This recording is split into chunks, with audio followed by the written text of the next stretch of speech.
ya ba'da. Rabbi shrah li sadri wa yassir li amri wahlul 'uqdatam min lisani yafqahu qawli.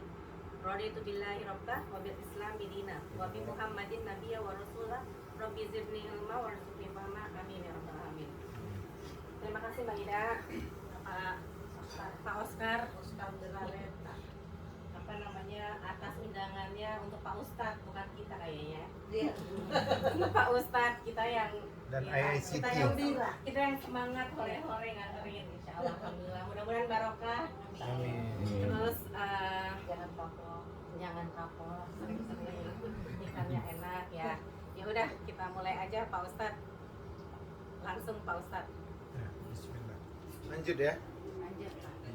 Bismillahirrahmanirrahim. Alhamdulillah. Assalamualaikum warahmatullahi wabarakatuh. Waalaikumsalam warahmatullahi. Mana nih tuan rumahnya, mana satu lagi? Duduk di sini ya Bu apa? Ini Mbaknya di sini bersanding. Alhamdulillahillazi wa kafa wassalatu wassalamu ala nabiyil mustafa wa ala alihi wa sahbihi ahlus sidqi wal wafa. Asyhadu an la ilaha illallah wahdahu la syarikalah. Asyhadu anna Muhammadan abduhu wa rasuluh allazi la nabiyya ba'dah. Allahumma fasalli wa sallim wa barik ala nabiyyina wa habibina wa muallimina sayyidina Muhammad ibni Abdillah wa ala alihi wa sahbihi wa mawalah. Faqala Allah Ta'ala fil Qur'anil Azim, Bismillahirrahmanirrahim, Iza jaa ahadukumul mautu bil haqq, ya, wa likulli ummatin ajal, fa iza jaa ajaluhum la yastakhiruna sa'atan wa la yastaqdimun. Yang artinya, dan bagi tiap-tiap umat itu ada ketentuannya, ya, ada waktunya.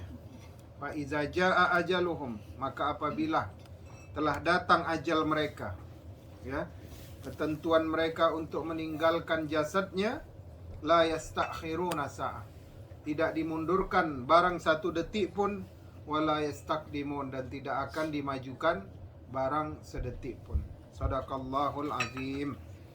Alhamdulillah, segala puji bagi Allah yang telah memberikan kita nikmat istiqamah sehingga kita mampu menggerakkan kaki kita dari subuh hari, ya, mengorbankan diri kita untuk, ya, dalam rangka ikut majelis taklim, yaitu nikmat istiqamah, nikmat menuntut ilmu. Ya, sering saya ulang hadisnya, man salaka tariqan yaltamisu fihi ilman sahalallahu lahu tariqan minhu tariqan ilal jannah minhu lahu. Barang siapa yang menempuh suatu jalan, kita tadi menempuh satu jalan bersalju untuk menuntut ilmu, maka Allah akan mudahkan baginya jalan menuju surga. Ya. Orang yang pergi menuntut ilmu itu, anak-anak kita, sebenarnya dia tengah menempah surganya, tengah mempersiapkan jalan dia menuju surga. Ya. Jadi kalau ada anak-anak menuntut ilmu harus difasilitasi, ya, karena nafkah yang paling baik adalah nafkah memberi makan para penuntut ilmu. Apatah lagi itu anak kita, ya, harus diperjuangkan. Kemudian juga nikmat, ya, nikmat keselamatan. Kita sampai ke rumah Bu Ida, Pak Oscar dengan selamat. Kemudian kita dijamu dengan makanan yang lezat, ya, yang akan menjadi darah daging bagi kita, ya. Mudah-mudahan menjadi keberkahan bagi keluarga yang menjamu, ya. Kemudian diberikan ampunan bagi hajat yang mau didoakan. Amin ya rabbal alamin. Kayaknya udah kenyang semua ini, maka jawab aminnya susah. Berat. Ada yang sambil cikuk, amin.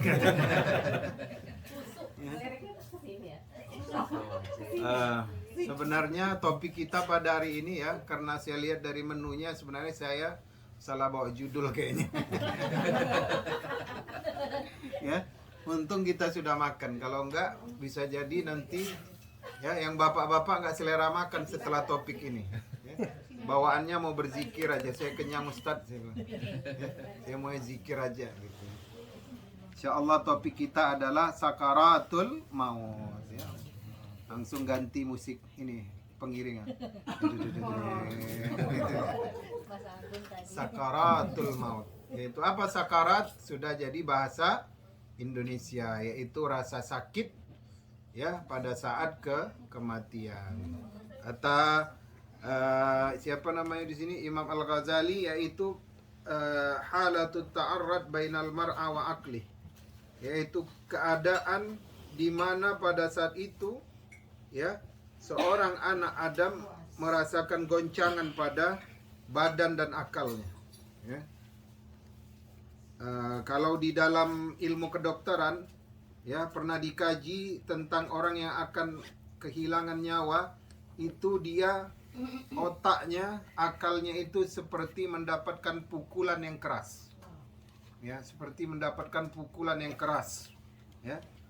Wa aktsaru ma tasta'mal fi syarabi wal musakkar, dan ini seperti seseorang yang sedang mabuk karena minuman ya, dan bercampur di dalamnya rasa marah, kemudian rasa asyik, kemudian rasa sakit yang bersangatan, kemudian an-nu'as, rasa ngantuk, wal ghasyian nashi ya anil alam, kemudian yaitu goncangan-goncangan dari rasa sakit. Ya seperti kalau kita mengatakan itu adalah mendenyut ya, denyutan yang pedih. Maka sakaratul maut ini disebutlah namanya sakaratul maut ya. Rasulullah SAW juga merasakan yang namanya sakaratul maut. Kenapa Rasulullah merasakan sakaratul maut? Jadi para nabi itu hidupnya seluruhnya adalah contoh.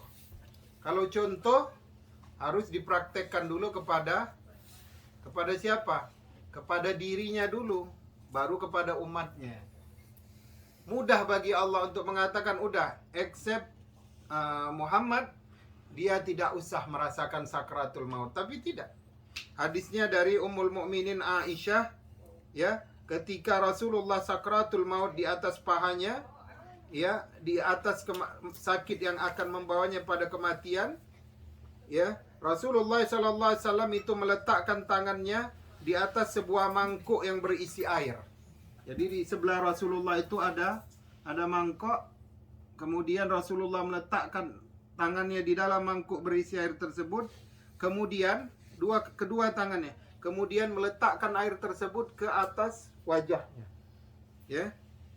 Maka Rasulullah berkata, la ilaha illallah, inna lil mauti la sakarat, inna lil mauti sakarat.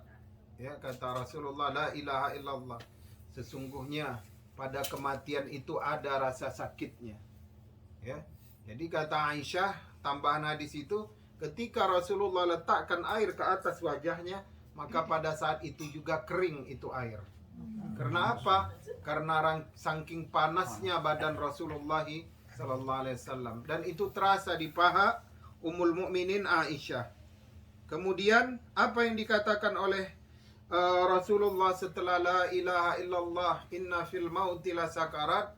Kata Rasulullah sallallahu alaihi wasallam, ya Aisyah, kata Rasulullah itu, Allahumma a'inni fi sakaratil maut. Ya Allah, tolonglah aku dari rasa sakit akan kematian ini. Nah, jadi ketika Rasulullah mendapatkan rasa sakit pada kematian, yang sebenarnya bisa saja itu dikecualikan kepada Rasulullah, tetapi apa yang dirasakan oleh umatnya sudah lebih dahulu Allah berikan kepada Rasulullah sallallahu alaihi wasallam ya. Jadi kalau kita pasti mendapatkan sakaratul maut enggak? Nanti kita jawab. Bagaimana dengan Rasulullah? Kenapa mendapatkan sakaratul maut? Nanti juga, tadi juga kita jawab ya, bahwasanya Rasulullah itu hidupnya sebagai contoh. Yang manis, yang pahit ya. Nah, yang getir, yang pedas, itu semuanya Nabi dulu yang merasakan. Baru diberikan kepada umatnya. Ya. Kemudian, apakah orang kafir merasakan sakratul maut? Tentu. Kalau orang beriman ada sakratul maut, apatah lagi orang kafir. Dikatakan bahwasanya orang kafir itu apabila datang padanya kematian, maka malaikat maut itu datang dengan wajah yang jelek, bau yang paling busuk, kemudian datang dengan makian, hinaan. Ya, kemudian dia menarik itu jasad, dia menarik ruh dari jasad tersebut dengan sekali tarikan saja. Jadi orang kafir itu dia jarang yang matinya keningnya itu berkeringat seperti bulir jagung. Dan salah satu tanda husnul khatimah, ya, seseorang itu apabila dia meninggal, apa dia menjelang mati itu dia mengeluarkan bulir-bulir keringat di keningnya. Karena apa? Karena memang malaikat maut itu mencabutnya dengan proses. Tidak seperti orang kafir, ya. Nah, sabar ya fulan, ini rasa ini akan sangat sakit, ya. Ini orang saleh yang dicabut nyawanya. Orang yang berjuang untuk umat, ada komitmennya untuk umat, ya. Dicabut dulu sampai ke lututnya. Maka sering kita mentalkinkan orang, coba pegang kakinya. Ya, sudah dingin. Ah, itu sudah dicabut ruh. Biasanya 3 kali mereka menarik nafas itu, ya. 3 kali, yang ketiga baru dari sini udah selesai dia. Ya, tapi prosesnya itu dari ke lutut sampai ke pinggang, sampai ke leher, itu biasanya dia menarik napas itu baru selesai merasakan sakit. Nah, banyak ya orang-orang yang malu, mungkin hidupnya banyak maksiat, banyak lalai, banyak korupsi. Jadi ketika dia sudah dapat tanda dia akan mati, dia pesan sama istrinya, tolong belikan botol spray, ya. Nanti kalau abang sudah selesai mati, tolong semprotkan di kening abang ini spray tadi. Jadi seolah-olah orang bilang, wah ini husnul khatimah, lihat ada keringat di dahinya, ya kan? Padahal tidak seperti itu, ya. Jadi kalau orang kafir itu dia sekali tebas, mana kau dulu yang merasa kuat di atas dunia? Mana kau dulu yang suka buat fitnah di atas dunia? Mana kamu dulu yang suka meletakkan syahwatmu di mana-mana? Mana kamu yang sudah menghabiskan banyak botol minuman keras? Ditarik dengan sekali tarikan. Makanya kalau kita lihat mayat orang kafir itu, ya jarang itu yang dia itu bisa senyum. Kalau orang beriman banyak kita lihat indah pada saat meninggalnya kan, senyum. Kadang hanya melebarkan bibir. Itu gak bisa dibuat-buat. Ya, ketika bibirnya melebar itu bukan karena dia ada jarum pentol ditaruh di sisi kanan dan kiri, tidak. Tapi memang itu sudah bentuk dagingnya itu Allah atur. Saya pernah melihat mayat orang kafir, ya. Saya lihat itu waktu pulang sekolah SD. Jadi di pinggir jalan itu kan ada yang manortor itu, mau melepaskan jenazah. Saya lihat, ya Allah, mengerikan. Ya, mulut ternganga itu, disumpal. Karena udah gak bisa lagi ditarik. Biasanya diikat supaya bersatu. Mata itu terbelalak. Maka dirias mereka itu untuk menghilangkan kedut-kedut ketakutan. Tapi kalau orang beriman, ya, memang prosesnya berat, ya, tetapi dia meninggalkan wajah yang indah. Maka di proses yang 3 kali hembusan nafas tadi, itulah sebenarnya saat-saat yang terberat bagi anak Adam, ya. Mungkin dia dari umur 20 tahun sudah pergi ke luar negeri, ya, dari kutub utara ke kutub selatan, sebelah timur, sebelah barat, sudah dia kelilingi. Mungkin umurnya 63 tahun, gak terasa, ya. Pagi buka mata, malam tidur, pagi buka mata, malam tidur. Tiba-tiba umur udah 63, belum ada kasih umat apa-apa, belum ada pernah mikirin umat, belum ada amal jariah, salat masih banyak tertinggal, dosa menyakiti hati orang lain belum sempat diminta izinkan, ada hak orang lain yang diambil belum sempat dikembalikan, ya. Tiba-tiba umur udah 63, kita ikut umur Rasulullah aja, ya. Ada saat sakaratul maut itulah dia baru merasakan bahwasanya perjalanan hidupnya pendek dan pertanggungjawabannya adalah besar. Di dalam surah Kaf ayat 21 dikatakan bahwasanya mata anak Adam yang paling terang, yang paling bersih, ya, yang sanggup melihat alam gaib atau yang sanggup melihat tirai Allah adalah mata ketika dia sudah sakaratul maut. Ya. Bukan mata anak muda, anak 17 tahun sedang cerahnya matanya, bukan. Ya, bukan orang yang baru habis operasi katarak, bukan. Tapi orang yang akan dicabut nyawanya, Allah bukakan kepadanya hal yang gaib itu. Apa yang dia lihat? Dia lihat malaikat yang datang. Kalau dia melihat malaikat yang datang itu senyum, berbahagialah ya. Tentunya dia ini orang saleh, orang yang menjaga perutnya, menjaga hartanya, menjaga anaknya, menjaga mulut yang paling penting. Ya, kalau tangan mungkin belum berani menzolimi orang lain, tapi kalau mulut gampang. Kadang orang nggak dengar, kita sembarangan aja ngomong, ya kan? Itu kan nanti harus diselesaikan nanti di hadapan Allah. Sempat nggak kau mengambil permohonan maafnya? Oh, sudah ya Allah, tapi dia tidak terima. Udah selesai. Tapi kalau fitnah ke sana kemari, mana pahalamu? Nggak ada, pahalaku habis semua tadi ya Allah karena aku melalaikan keluarga, bla bla bla bla. Ambil dosanya, bawa ini. Seperti itu. Jadi mata anak Adam yang paling terang dan paling jelas adalah ketika dia akan sakratul maut. Ya. Dia akan kelihatan malaikat yang datang, berwajah cerah tampankah? Ya, atau dia berwajah yang busuk, atau baunya wangi atau busuk, dia sudah kelihatan. Dua malaikat yang datang. Ya. Yang satu untuk mencabut nyawanya. Yang satu untuk menetapkan malaikat mana yang harus didatangkan. Malaikat dari orang-orang, malaikat untuk orang kafir kah? Atau malaikat untuk orang yang beriman.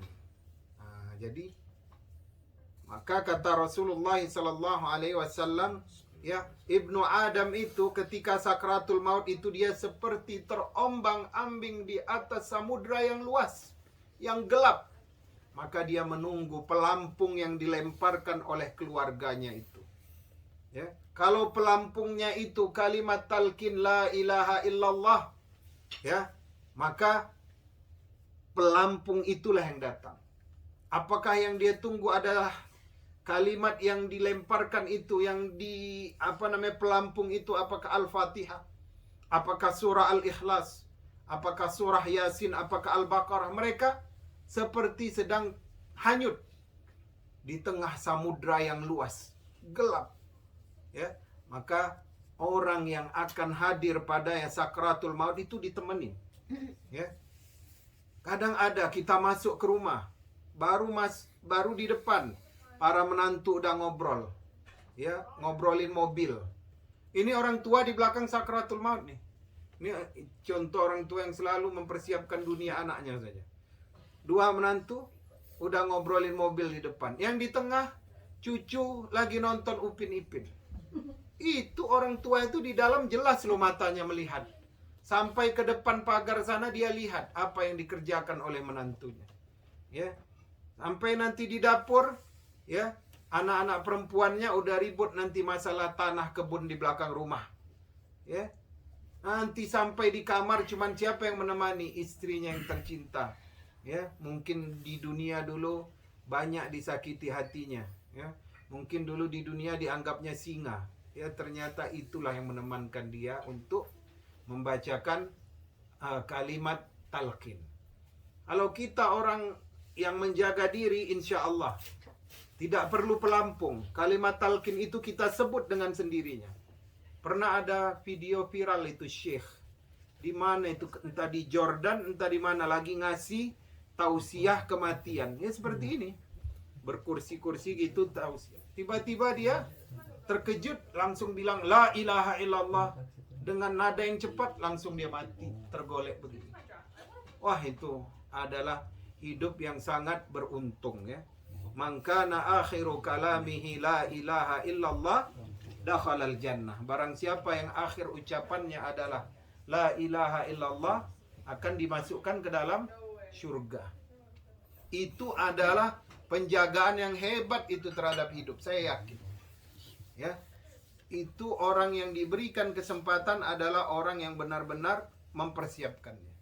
Nanti kita belajar bagaimana mempersiapkan agar kita tidak perlu, ya, orang yang mentalkinkan. Kita lihat, karena orang kalau melihat kondisi itu dia sudah sudah terkejut, ya. Dia sudah tidak tahu apa yang dia rasakan lagi. Karena apa? Karena itu sudah masuk ke pintu alam gaib. Ya.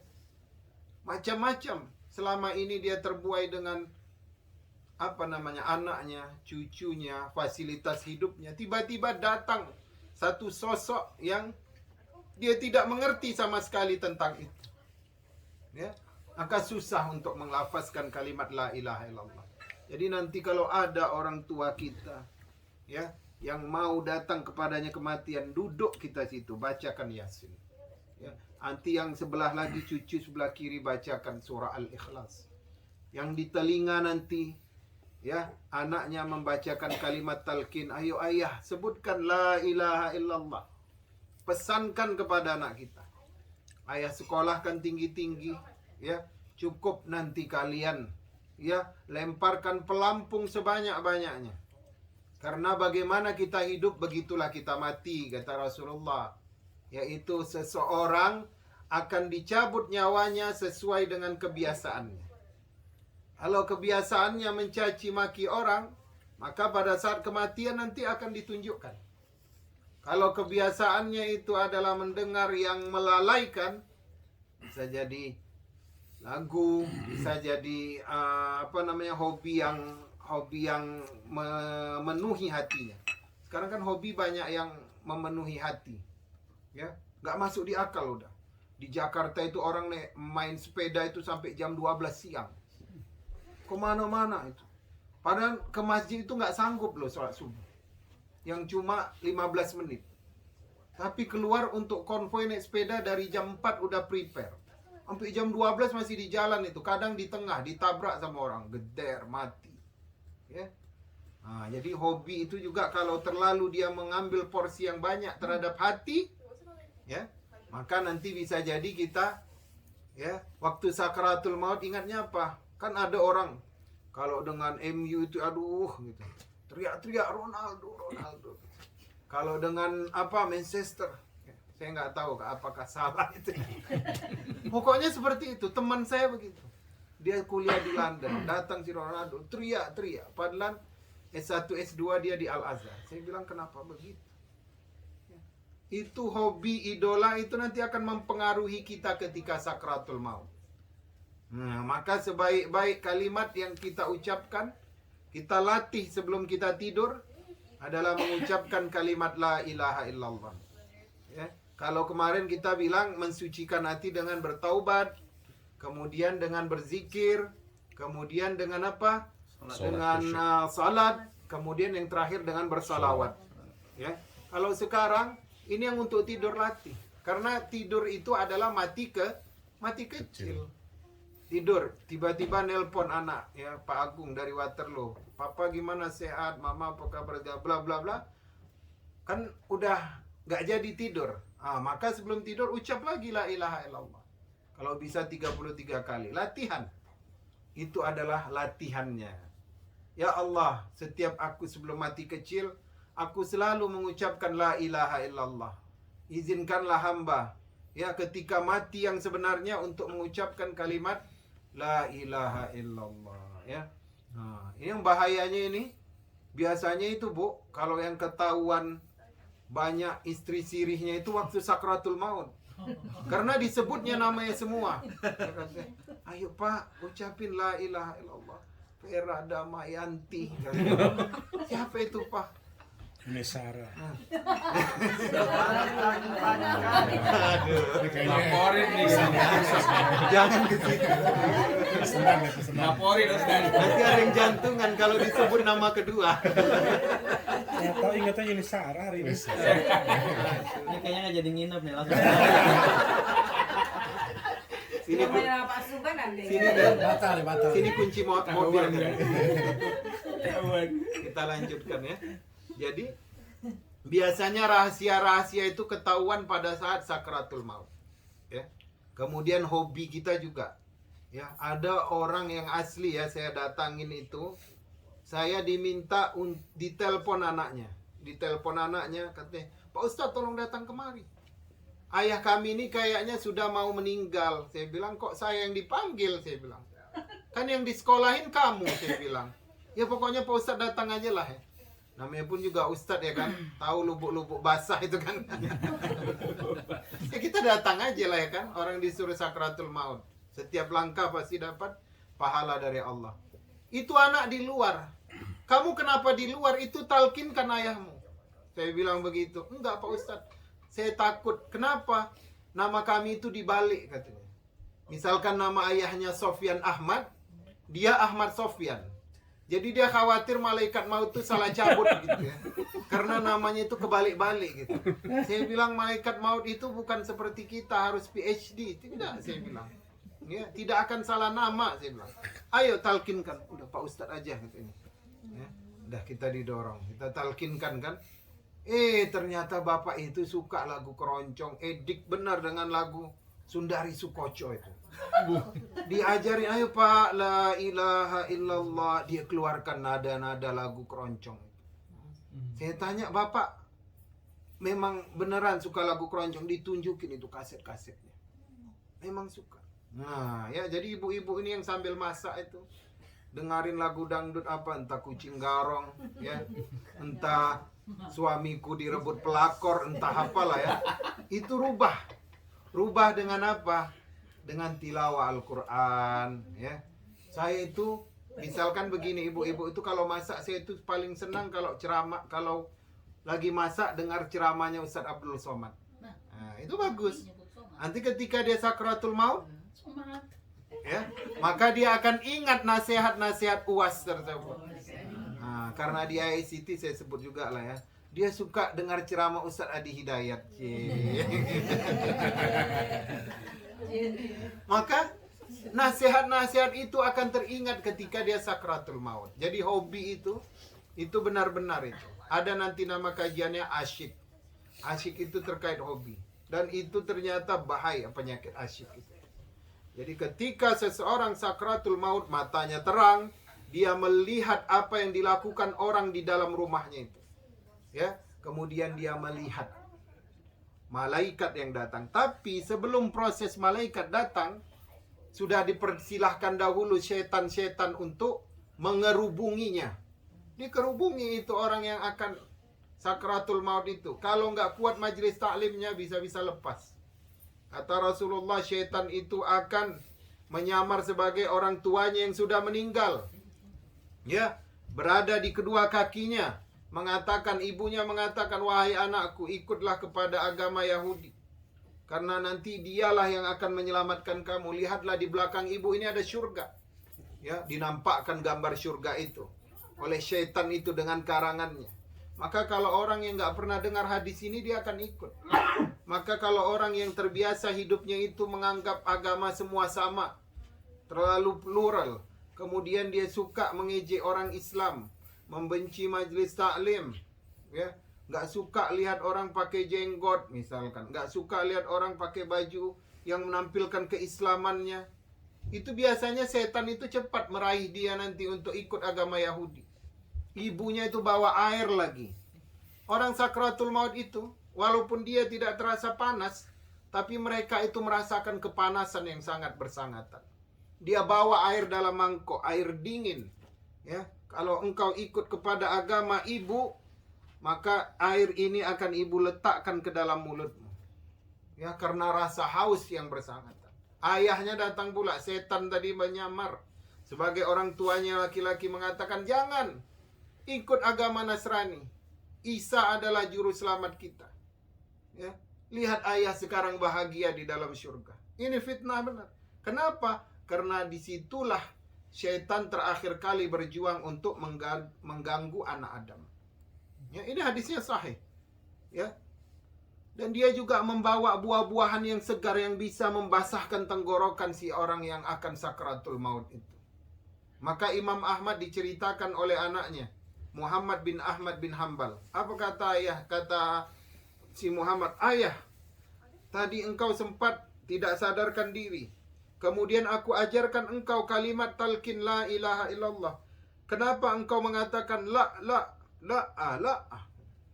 Ternyata kata ayahnya tadi, antara aku tidak sadar dan sadar.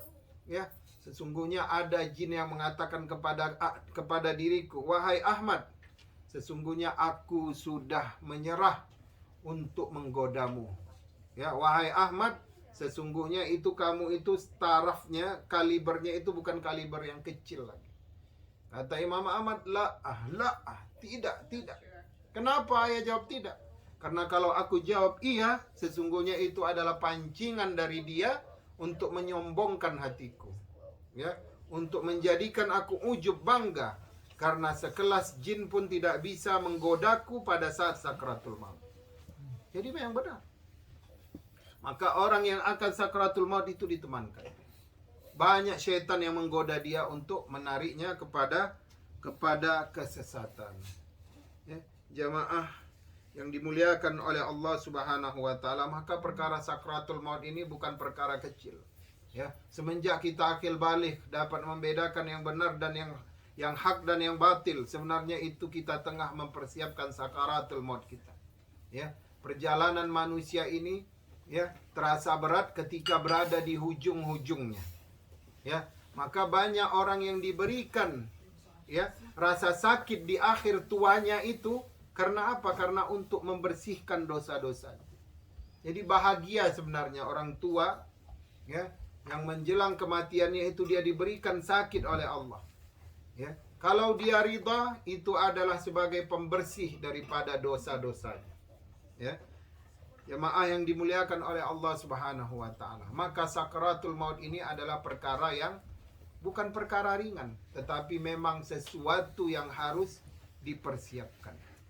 Maka setelah ditarik tadi nyawanya, ruhnya, maka jasad tadi sudah tidak berharga. Yang tadi ya istrinya selalu khawatir, apakah suamiku ini ada ya pernah nikah sirih atau ada yang dia simpan di gang sebelah.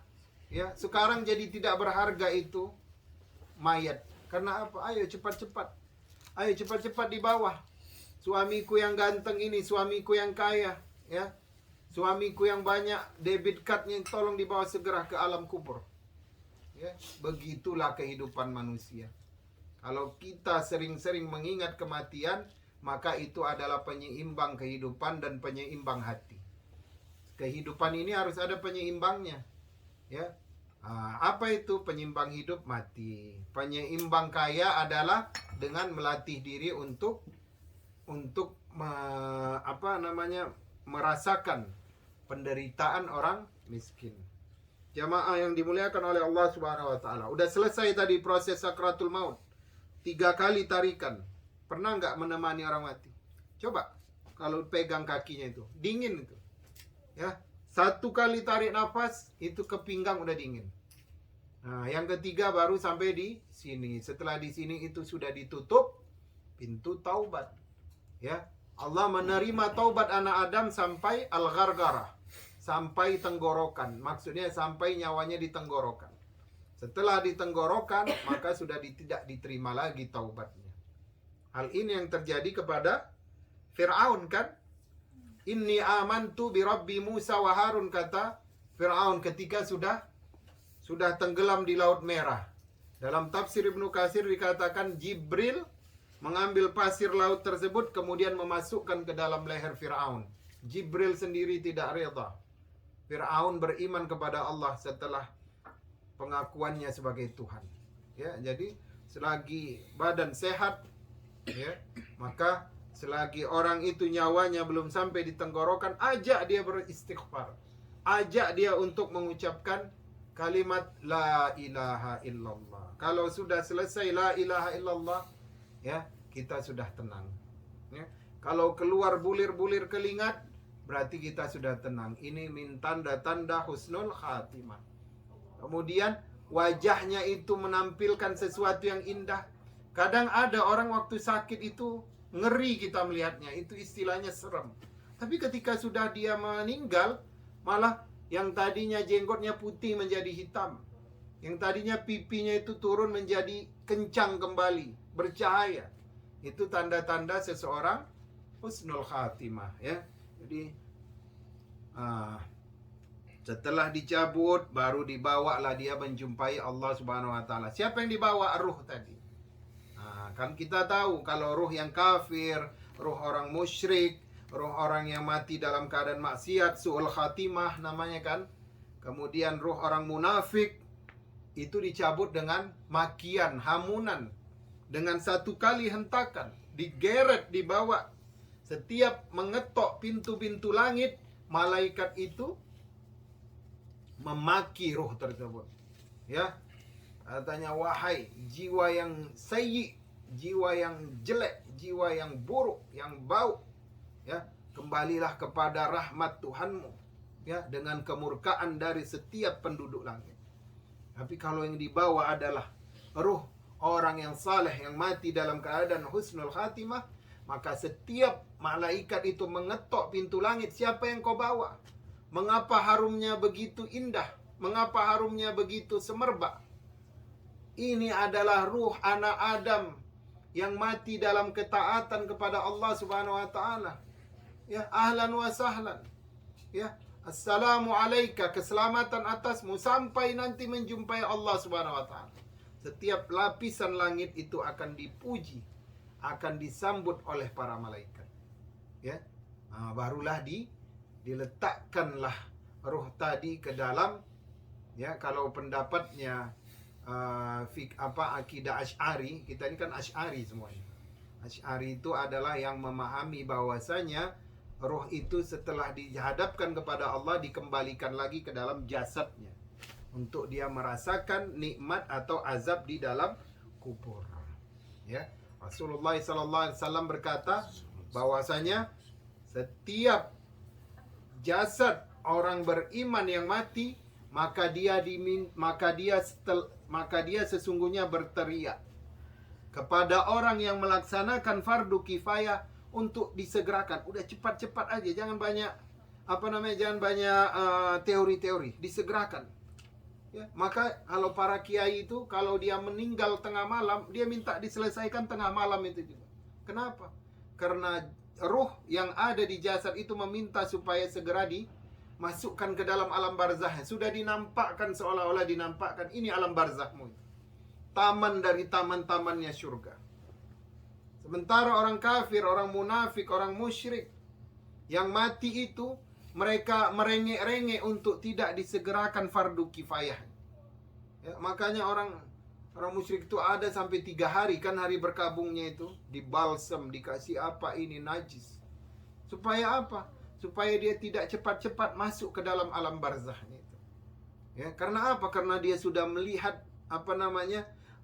semburan-semburan api di dalam alam barzahnya tersebut.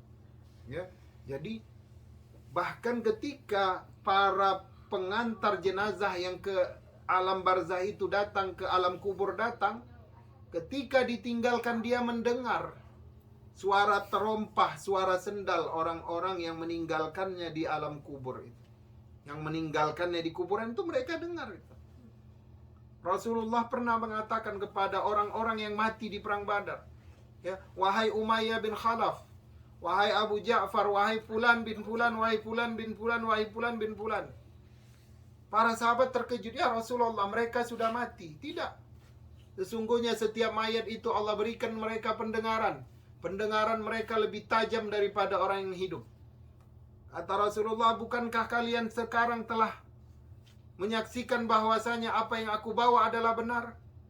Sekarang kalian akan menjanjikan, akan menunaikan janji kalian kepada Rabb kalian. Diajak Rasulullah berbicara.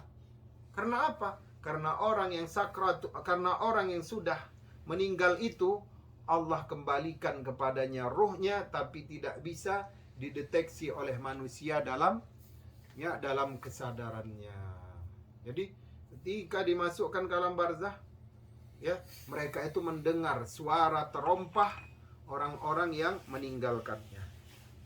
Jadi ada sebuah kisah dari Utsman bin Affan radhiyallahu anhu. Jadi kehebatan Utsman bin Affan itu adalah selain pemurah, selain juga seorang entrepreneur, beliau juga kalau dibacakan, kalau menjadi makmum atau menjadi imam, membaca ayat-ayat Al-Quran tentang kehidupan di neraka, nggak nangis. Kalau membaca tentang ketepatan membaca tentang nikmat-nikmat surga dari Al-Quran, beliau biasa saja. Tapi beliau punya kebiasaan, yaitu pada setiap minggunya harus mengunjungi kuburan. Jadi ketika berada di kuburan, biasanya Utsman bin Affan itu nangis. Nangis itu sejadi-jadinya sampai jenggotnya itu basah. Sampai pingsan. Maka apa yang dikatakan ketika dia sadar, apa yang dikatakan oleh ini? Dikatakan oleh Utsman ketika dia selesai pingsan. Ya, innal barzahta. Sesungguhnya alam barzah ini awalu, yaitu yang mula-mula dari alam akhirat. Pembukaan dari alam akhirat.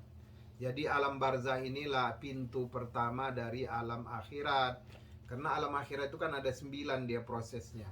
Ada alam barzah, kemudian ada hari kebangkitan, peniupan sangkakala, hari kebangkitan, kemudian ada alam mahsyar dikumpulkan, kemudian ada hari perhitungan, ada penimbangan, ada haud, ya, telaga, kemudian ada jembatan as-sirat, kemudian ada surga ataupun neraka. 9 prosesnya. 1 hari di dunia, ya, 1000 tahun di ukuran alam akhirat. Bayangkan, sehari di sana, di dunia 1000 tahun ukurannya di sana. Dan yang mau diselesaikan ada 9 proses atau 8 proses. Dan proses yang pertama adalah alam barzah. Faman naja minhu fama ba'dahu aisar. Kata Utsman bin Affan, barang siapa yang dia selamat di alam barzahnya, maka alam setelahnya akan lebih mudah. Ya. Waman rasaba fama ba'dahu asyad. Barang siapa yang dia gagal, babak belur, baru di alam barzah ini udah babak belur, udah seperti seperti halaman api neraka, fama ba'dahu asyad, maka jalan yang setelahnya itu akan lebih bersangatan, ya, lebih hebat siksaannya. Jadi dari sakratul maut, kemudian dibawa ke langit sidratul muntaha, kemudian dibawa ke alam barzah, itu prosesnya berat. Ya. Maka sakaratul maut ini adalah sesuatu yang harus dipersiapkan. Ya. Sudahkah kita mempersiapkan sakaratul maut? Ya. Bagaimana sih sebenarnya kita memaknai kehidupan? Ya, dengan mengingat kematian. Contohnya begini. Ya. Kita berpikir begini, saya dikontrak perusahaan asing.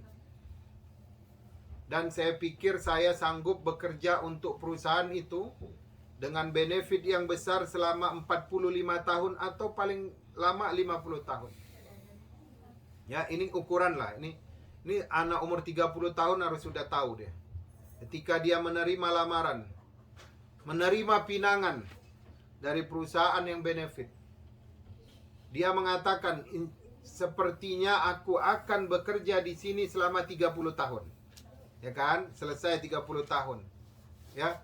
Maka dia mengingat, sesungguhnya prosesku nanti selama bekerja dengan perusahaan tersebut atau melewati masa muda ke umur 63, itu adalah proses yang akan dihitung pada saat sakratul maut. Ya. Proses yang akan dihitung pada saat sakaratil maut. Kalau setiap orang masuk ke dunia kerja, ingat dia proses sakaratul maut, maka dia akan membawa pulang ke rumah sesuatu yang halal saja. Dia nggak akan berani bawa sesuatu yang haram. Ya. Ini matanya merah karena takut sakaratul maut, sama ngantuk ini udah beda-beda tipis ini. Ya. Mudah-mudahan semua karena takut sakaratul maut, ya. Yang takut akan rasa sakit dalam kematian. Jadi ketika seseorang masuk dunia kerja, yang harus dia ingat, the journey, perjalanan ini, ya, pada suatu saat akan menemukan titik yang aku tidak bisa lari.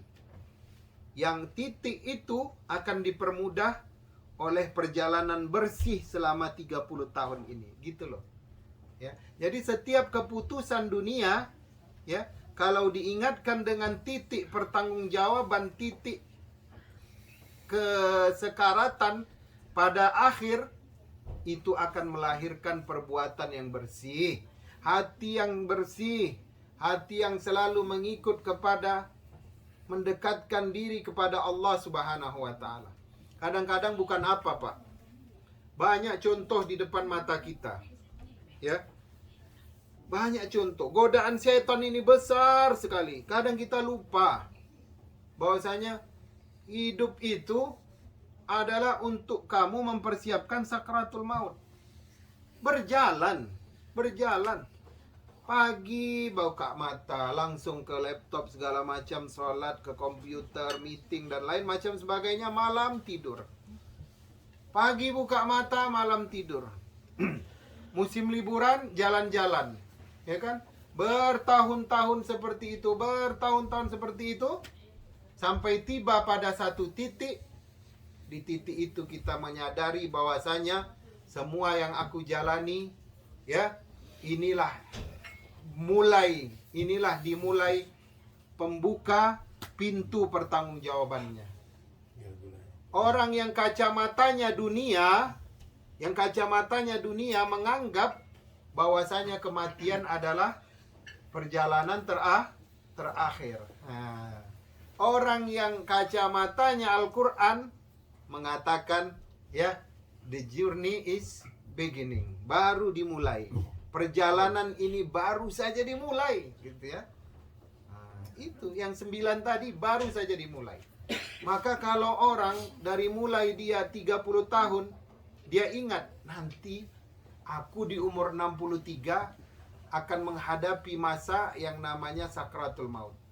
Dan sakratul maut itu bukan sesuatu yang harus ditakuti, tetapi sesuatu yang harus di apa, Pak? Sakratul maut dipersiapkan, ya. Masya Allah. Walaupun telat masih bisa ini, Bu, jawab ya, Bu, ya. Yang di sini kayaknya terlalu khusyuk kayaknya. Takut. Nah, jadi nggak perlu ditakuti, dipersiapkan. Hidup kalau sudah mempersiapkan sakratul maut, nggak mungkin kita lalai dari Allah. Diajak pengajian, cari 1001 alasan. Kita ini hidup akan senantiasa ditemani oleh syaitan untuk memilih alasan-alasan. 1001 alasan dibentangkan syaitan itu untuk menghindarkan kita, untuk menghindari kita dari ketaatan kepada Allah Subhanahu wa taala. Ya. Jangan ke situ, begini-begini. Ngapain ikut ngaji, di YouTube ada. Ngapain ikut ngaji, badan capek besok kerja. Ya, ngapain ikut majelis taklim, ya? Ustadznya kan ini tujuannya. Nah, jangan ke situ. Ngapain orang-orang yang begitu? Disiapkan oleh syaitan itu 1001 alasan untuk kita menjauh dari Allah Subhanahu wa taala. Padahal kalau dia ingat bahwasanya sakratul maut, salah satu yang mempermudahnya adalah ilmu dia terhadap Allah. Kemudian kesucian harta, kesucian hati, ya kan? Kemudian penjagaan terhadap dirinya itu, ya. Maka kita senantiasa mengharapkan, ya, kita termasuk orang-orang yang dimudahkan mengucapkan la ilaha illallah ketika, ya, sakaratul maut itu berakhir. Ya. Sakaratul maut itu berakhir. Kalau bisa jangan lama-lama. Ya. Kita jangan pandang orang yang sakratul maut itu di hadapan kita setengah jam. Itu sudah mulai masuk alam gaib sama dia itu. Sama kita setengah jam. Sama dia mungkin 5 tahun itu ininya. Apa namanya? Kegiatan itu. Ya. Godaan-godaan syaitan itu. Semakin kalau di dalam kehidupan, ya, di dalam surah apa namanya itu, Al-Ankabut, ya, Ahasiban nasu ayyaqulu amanna wa hum la yuftanun? Apakah manusia itu mengira mereka mengatakan diri mereka beriman, ya, sedangkan mereka belum diberikan fitnah. Nah, jadi semakin kuat keimanan seseorang, maka sebenarnya dia tengah membuka diri untuk mendapatkan fitnah dari Allah Subhanahu wa taala. Tapi terbalik kalau mati. Ya, kalau hidup semakin kita naikkan kelas, maka kefitnahan itu semakin tinggi. Tapi kalau mati tidak. Ya. Semakin kita beriman, ya. Gimana tadi?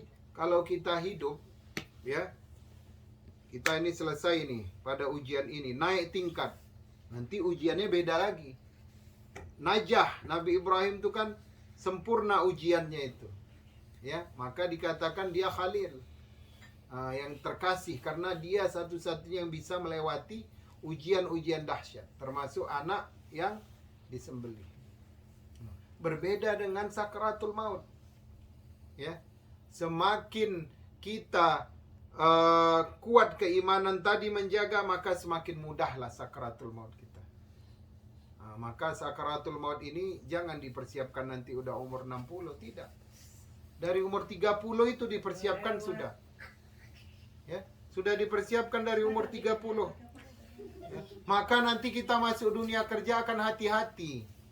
Ingat, ya, dalam kehidupan ini nanti ada titik yang namanya kematian yang terakhir.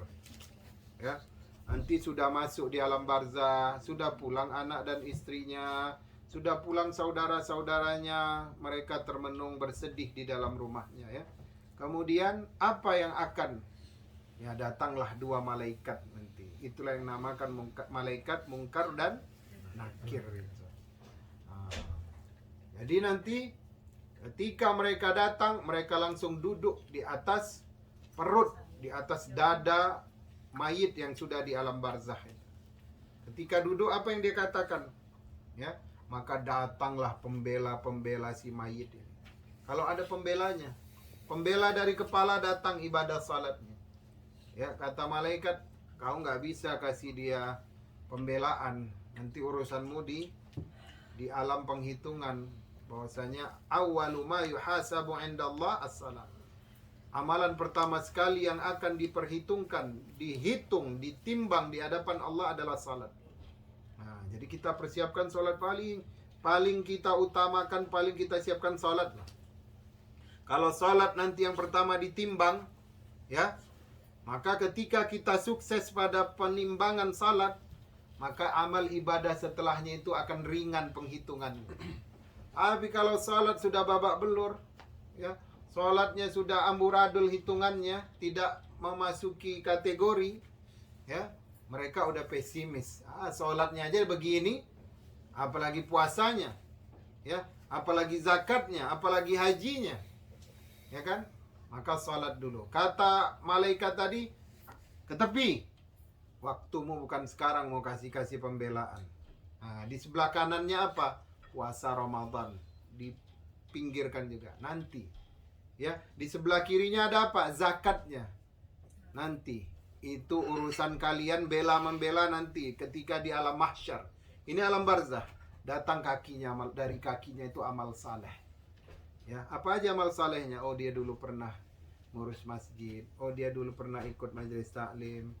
Oh, dia dulu pernah bantu orang yang baru datang kesusahan. Oh, dia ini paling sering bantu orang. Oh, dia ini paling sering sedekah sama orang. Oh, dia ini paling sering memberi makan orang-orang beriman. Naik ke atas itu mau membela, jangan dikasih dia fitnah, dia ini orang beriman. Ditolak juga oleh para malaikat tadi. Tapi nanti datanglah keluar dari dadanya itu cahaya yang mengatakan bahwasanya akulah yang akan membela si mayit ini dari fitnah kuburmu. Ternyata itu adalah bacaan Al-Quran pada waktu fajar. Innal Qur'anal fajri kana mashhuda. Sesungguhnya bacaan Al-Quran pada waktu fajar, ya, bisa jadi sebelum sholat fajar, sebelum sholat subuh, bisa jadi dia salat membaca Al-Quran, bisa jadi dia duduk membaca Al-Quran tanpa salat, bisa jadi itu sholat subuhnya sendiri yang berjamaah, maka itulah nanti yang bisa menghalangi malaikat mungkar dan nakir untuk bertanya tentang soal kubur. Ya, itu adalah dia bersahabat dengan Al-Quran di waktu orang sedang terlena. Itu waktu menjelang subuh, itu waktu yang paling enak untuk tidur itu. Kalau di sini subuhnya jam 6, itu ya kira-kira dari jam setengah 5 itu ya sampai jam 6 kurang. Jadi kalau ada orang bangun dengan susah payah, apalagi di musim dingin ya, tidur itu enak di ujung-ujungnya. Nah, malamnya agak mundur dikit tidurnya, jam 12, setengah 1 ya, supaya nanti dapat nikmat tidur sampai jam 6 ya. Tapi kalau dia bangun dari setengah 5 ya, dia udah berwudu, kemudian dia nggak sanggup berdiri mau sholat, dia baca Quran aja, baca Quran. Itu nanti akan bisa membela si mayit daripada soal kubur ya. Jadi intinya bacaan Al-Quran pada waktu fajar itu adalah sangat besar manfaat dan dahsyat untuk seorang mayit yang akan berada di dalam kubur ya. Kemudian apakah setiap orang beriman akan merasakan sakaratul maut? Kalau melihat dari Rasulullah akan merasakan. Tetapi apakah itu mutlak? Tidak juga. Karena ada ulama yang berpendapat, kenapa Rasulullah dapat? Karena dia adalah seorang nabi. Jadi dia dulu dicontohkan. Sedangkan mungkin saja orang yang beriman, yang menjaga keimanannya, ketaatannya, Allah bebaskan dari rasa sakit pada kematian. Ya. Apakah boleh kita meminta untuk tidak diberikan sakaratul maut? Boleh. Ya. Sesuatu yang menjadi milik Allah boleh kita minta. Ya. Sesuatu yang menghantui diri kita boleh kita minta untuk dibebaskan. Ya. Maka ketika ada orang yang akan hadir sakaratul maut, diajarkan dia yang pertama sekali berprasangka baik kepada Allah, kembali kepada Allah dengan hati yang tidak ada sedikit pun rasa sombong di dalamnya. Ya, yang kemudian mati itu bukan musibah. Ya, mati itu bukan musibah. Ya, mati itu adalah ketentuan yang sudah ditakdirkan, sudah ditulis. Ya, 50.000 tahun sebelum manusia diciptakan sudah ada nama ruhnya di Lauhil Mahfuz itu. Sudah ada rezekinya, jodohnya, kelahirannya, kematiannya. Itu ketentuan. Ya. Jadi yang musibah itu apa sebenarnya? Adalah ketika hilang rasa takut kepada Allah. Nah, itulah musibah yang sebenarnya. Banjir, tsunami, gempa, gunung meletus, itu bukan musibah. Ya. Itu adalah ketentuan yang sudah ditetapkan oleh Allah Subhanahu wa taala. Dan itu akan terjadi perpisahan. Nah, ini kayak seperti ini. Ya. Setahun kematian orang tua ibu daripada Bu Ida. Ya. Kalau kita sama-sama taat kepada Allah, insya Allah akan berjumpa karena dikumpulkan dalam satu tempat. Tetapi yang kita khawatirkan kalau tempatnya berbeda. Ya. Maka perjuangkanlah agar tempat kita sama dengan orang tua kita. Ya, maka yang dinamakan musibah itu adalah ketika hatinya, ya, ketika matanya tidak bisa lagi menangisi maksiatnya, ya, ketika akalnya tidak bisa lagi menyesali maksiatnya, ya, ketika tangannya tidak bisa lagi memilih mana yang halal, mana yang haram. Itu sebenarnya musibah itu. Ya. Ketika matanya tidak bisa lagi membedakan ya mana yang hak, mana yang batil, itulah sebenar-benar musibah. Ya, sedangkan bencana alam, kematian itu adalah sunnatullah, akan datang. Ya, sudah berapa ratus juta tahun kita hidup, kematian tetap datang. Kehancuran, gempa bumi, pergantian pemimpin, ya, gunung meletus, kemudian banjir, tsunami, itu silih berganti. Ya, tetapi yang dikhawatirkan adalah ketika kita kembali kepada Allah dengan penyesalan yang sangat mendalam. Terakhir hadis dari Aisyah. Rasulullah mengatakan, sesungguhnya Allah mencintai, sesungguhnya Allah lebih mencintai ya, apabila seorang hamba ya cinta, suka untuk kembali kepada Allah, maka Allah lebih suka, lebih cinta untuk kembali kepadanya. Tapi apabila seorang hamba benci untuk berjumpa dengan Allah, maka Allah lebih membenci untuk berjumpa dengannya. Kata Aisyah, ya Rasulullah, kulluna nakrahul maut. Ya Rasulullah, semua orang kan memang takut sama kematian, benci dengan kematian. Kata Rasulullah, maksudnya bukan itu ya Aisyah. Maksudnya adalah ketika seseorang didatangi oleh malaikat maut, kemudian dia mengatakan kemudian dia bangga, kemudian dia mengatakan bahwasanya bawa segera aku untuk berjumpa dengan Allah. Ya, tentunya ini orang yang beriman, selalu persiapan. Maka Allah lebih bersemangat untuk berjumpa dengan ruhnya. Tapi apabila datang kepada orang yang lalai, orang yang kafir, orang yang munafik, ya, tiba-tiba dia melihat malaikat maut itu, kemudian dia meminta tempo, jangan sekarang. Aku mau masuk Islam dulu. Jangan sekarang. Aku mau meminta maaf dulu sama orang yang kusakiti. Jangan sekarang. Hartaku belum bersih. Jangan sekarang, aku mau sholat ke masjid dulu. Jangan sekarang, aku mau bersedekah. Jangan sekarang, bla bla bla bla, mau amal saleh. Maka Allah lebih benci untuk berjumpa dengannya. Jadi maksud hadis Rasulullah itu, bagi orang yang selalu bersiap-siap dengan kematian, maka ketika malaikat maut datang, ya, maka dia langsung bersemangat. Cepat, jumpakan aku dengan Allah. Maka Allah sangat rindu untuk berjumpa dengan ruh tadi. Tapi ketika orang datang kepada malaikat maut, nanti. Ya, takhirkanlah 1 jam, takhirkanlah 1 hari kalau bisa. Aku mau bertobat. Ya, nggak senang dia jumpa Allah.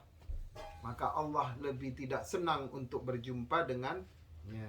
Mudah-mudahan ya, kita kirimkan juga bacaan Al-Fatihah untuk almarhumah orang tua dari Bu Ida, semoga diluaskan alam barzahnya, ya, kemudian dijadikan taman dari taman-tamannya surga, kemudian juga diberikan kemudahan di dalam alam barzahnya. Amin ya rabbal alamin. Kembalikan kepada pembawa acara.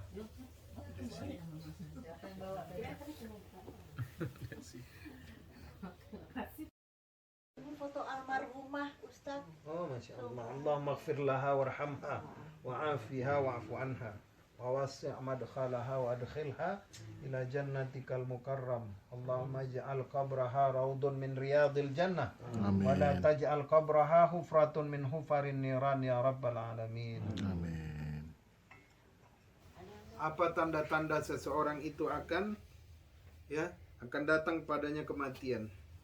Kalau orang-orang Melayu bilangnya ya, yang itu bukan pada dirinya, bukan dia yang sadar, tapi orang yang di sekelilingnya sadar ketika dia sudah pergi. Katanya buang tabiat, katanya ada nama istilah buang tabiat. Kalau sakaratul maut itu namanya naza. Waktu naza itu adalah waktu kita sedang merasakan goncangan menjelang kematian. Apa kira-kira tandanya? Kalau dari dalam syariat ada nggak diberikan tanda-tanda? Ya, sepanjang saya sepanjang saya melihat, sepanjang saya mendengar dan membaca, memang perihal kematian itu adalah salah satu rahasia Allah yang tidak bisa diterka-terka. Ya, misalkan dalam satu rumah ada satu yang sakit gula sudah parah. Ya, jadi onderdil dalam ini seperti buah pinggang, apa segala macam, udah harus cuci darah. Tapi ada suaminya yang sehat-sehat.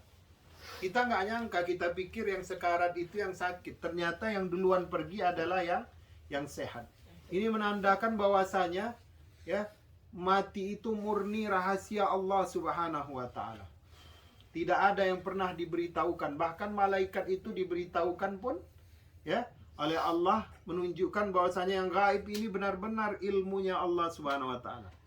Kecualilah ya Nabi Khidir dikasih tahu itu anak itu nanti jadi ini, ya. Kemudian nanti di depan ada raja itu pun cuma 3 perkara saja.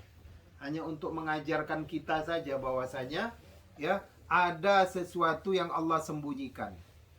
Jadi kalau di dalam syariat, apakah punya tanda-tanda seseorang itu akan datang kepadanya malaikat maut? Ya, sepanjang ini saya belum tahu. Tapi ada yang mengatakan katanya seseorang itu akan merasakan tanda 40 hari sebelum dia kembali kepada Allah Subhanahu wa taala. Apakah itu bisa kita buktikan atau benarkan? Ya, kalau menurut saya ya, tentang tanda-tanda 40 hari itu saya belum tahu apakah itu hadis atau tidak karena saya belum pernah mendengarnya. Tetapi kalau dari segi pengalaman-pengalaman yang saya lihat, ya, memang mereka itu setelah 40 hari sebelum kematian mulai Allah linglungkan, mulai Allah tarik, yaitu kemampuan akalnya sedikit demi sedikit. Contohnya bagaimana? Ya, contohnya orang yang akan 40 hari sebelum kematian itu, ini bukan kajian ya, tapi berdasarkan saya pernah lihat-lihat begitu ya. Biasanya kalau orang itu ya kira-kira 40 hari lagi umurnya itu ya, itu air mukanya katanya mulai berubah katanya ya. Kemudian sifatnya itu pun jauh berubah daripada yang biasa. Misalkan kalau ini orang biasa lembut, kalau ini orang biasa suka menasihatin orang, itu bisa jadi hatinya makin lembut, ya, semakin semangat nasihatin orang, makin naik dia. Tapi kalau seseorang itu biasanya suka ngomong kasar, suka nyakiti hati orang, ya, maka itu temperamennya akan lebih naik lagi itu menjelang ya kematiannya. Kemudian juga mereka itu mulai terasa tapi linglung, tidak bisa memastikan, ya. Maka ada yang namanya keraguan itu, ya, keraguan. Biasanya ada yang mulai nulis surat, ya kan? Ada mulai pesan-pesan yang mendalam. Ya. Nanti kalau di rumah, kalau suami ada mulai pesan, ini kayaknya nggak biasa ya. Apakah ini sudah masuk masa 40 hari terakhir gitu ya? Udah, itu istri baik-baikin aja lah dia, nggak usah dimarah-marahin lagi. Ya, apa dia mau masakin aja gitu. Ya saya ngajarin, nanti bapak pura-pura nulis di rumah. Jadi supaya ini terkecoh. Biasanya begitu dia. Dia tahu tapi dia tidak sanggup mengucapkannya, seolah-olah mulai linglung dan tidak yakin gitu. Tapi karena mengisi keraguan itu, mulai ditulis-tulis ya. Pesan sama anak-anak ya kan, nanti tolong jaga sholat subuh kalian, jaga adik-adik perempuan kalian. Biasanya begitu itu. Ya, sudah mulai ada keraguan, tapi dia namanya manusia, nggak ada ilmunya. Apakah benar ini 40 hari sebelum kematian? Dia pun tidak bisa memastikan. Maka kalau tanda-tanda itu biasanya tidak kita lihat dari diri kita sendiri, tapi orang lain yang melihat. Oh iya, memang semenjak hari aku mengunjungi dia itu, wajahnya itu udah kayak ada yang lain gitu. Pandangan matanya itu ada yang lain gitu. Nah, jadi memang itu murni rahasia Allah. Kenapa kalau kita dikasih tanda seseorang akan mati, kita tahu tanda-tandanya? Wah, ya. Banyak nanti orang menjadi dukun dadakan. Wah, ini tandanya ini. Kayaknya dia udah dekat kepada kematian. Ya, bisa jadi cekcok malah. Oh, lu doain gua mati ya? Kan begitu. Kemudian amal jariah dari masjid. Wah. Ya. Jangankan masjid ya, kita buat musola saja ada orang sholat di dalamnya. Setiap orang itu bersolat, kita dapatkan amal jariahnya. Itu udah jelas kan. Anak yang sedekatun jariah, kemudian ilmu yang bermanfaat, kemudian anak soleh yang mendoakannya. Itu udah selesai itu. Setiap yang sujud, setiap yang berzikir, setiap yang baca Quran di dalam masjid itu, maka kita dapat amal jariahnya. Maka rugi kalau orang memperjuangkan masjid untuk nama. Rugi kalau dia menyumbang masjid supaya namanya disebut. Itu bukan semua dari ustadz ini. Ada juga dari ikatan ini. Tidak. Ya. Sumbangan kita itu bukan untuk dicatat pada catatan dunia saja, tapi dicatat malaikat sana. Hilang catatan dunia, whatever, nggak masalah. Karena kami mengharapkan itu dicatat oleh malaikat. Ya. Malah kalau bisa yang di dunia nggak usah dicatat, nggak usah disebut-sebut orang, cukup menjadi rahasia aku dengan Allah. Ya, bukan karena ustadz ini, bukan dana itu dari ustadz ini semua yang ngumpul, bukan. Kami juga ada peran, misalkan begitu. Justru peran itu yang kita sembunyikan. Ya Allah, sembunyikan peranku ya Allah, supaya penduduk langit aja yang tahu. Itu yang jadi amal jariah kita. Tidak menjadi amal jariah kalau kita hanya mengharapkan pandangan mata manusia. Kita hanya mengharapkan ridho manusia. Banyak kita hidup ini, kita mati-matian memperjuangkan ridho Tuhan, ridho manusia. Ya. Banyak anak-anak kita di Jakarta itu, anak-anak muda itu, hidupnya memperjuangkan apa? Ridho bosnya, direkturnya. Sehingga mau menjatuhkan harga dirinya. Tapi pernahkah anak-anak kita itu bulan Ramadan mengatakan kepada bosnya ketika diminta overtime, "Bos, Pak Direktur, mohon maaf. Ramadan waktunya kami memperebutkan ridhonya Allah Subhanahu wa taala. Kalau engkau meminta aku untuk overtime, mohon maaf. Memang aku tidak bisa. Ya, karena hidupku ini untuk memperjuangkan ridha Allah." Pernah nggak anak-anak kita ngomong begitu? Enggak kan? Kapan aja disuruh overtime, ikut. Kenapa? Karena yang diperjuangkannya ridha manusia. Dan itu tercetak karakter itu sampai sudah ke luar negeri pun itu juga. Yang diperjuangkan apa? Ridha organisasi. Yang perjuangkan apa? Ridha mata manusia. Ya, hal-hal yang sepele jangan stop. Ya, perbanyak kita mengharapkan ridha Allah. Ya Allah, walaupun aku dicampakkan, walau aku tidak diperhitungkan, tapi aku sudah berjuang untuk masjid itu. Ada uangku yang masuk. Ada saudaraku yang telepon yang dia masukkan 10.000 misalkan. Aku tidak peduli itu. Ya, aku tidak tuntut. Yang penting itu masuk dalam catatan para malaikat. Kan begitu. Jadi kalau kita semua memperjuangkan ridha Allah, kita nggak mau ngurusin dosa orang. Kan itu yang dikatakan Mufti Meng itu. Daripada mengurusi orang lain, lebih baik pikirkan tentang hari kemarin yang telah engkau lakukan. Introspeksi. Apa yesterday yang aku lakukan dari kesalahan-kesalahan? Maka hari ini aku adalah memperbaikinya. Kalau setiap orang berpikir seperti itu, maka dia tidak akan sempat memikirkan salah orang lain. Manusia ini kalau dicari kesalahannya akan keluar semua. Karena semua ini kita manusia, maka nul khata' wan nisyan, tempat salah dan lupa. Kita nggak ada pernah mensucikan seseorang. Kita nggak pernah menjamin seseorang, tidak. Ya.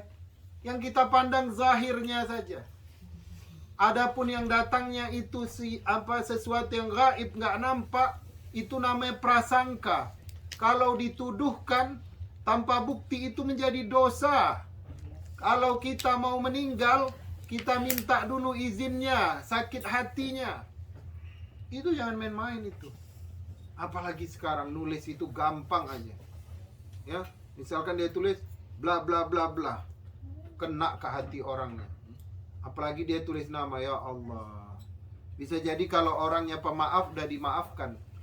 Tapi kalau orang yang tidak memaafkan, nggak selesai urusannya di dunia. Dibawanya ke hadapan Allah Subhanahu wa taala.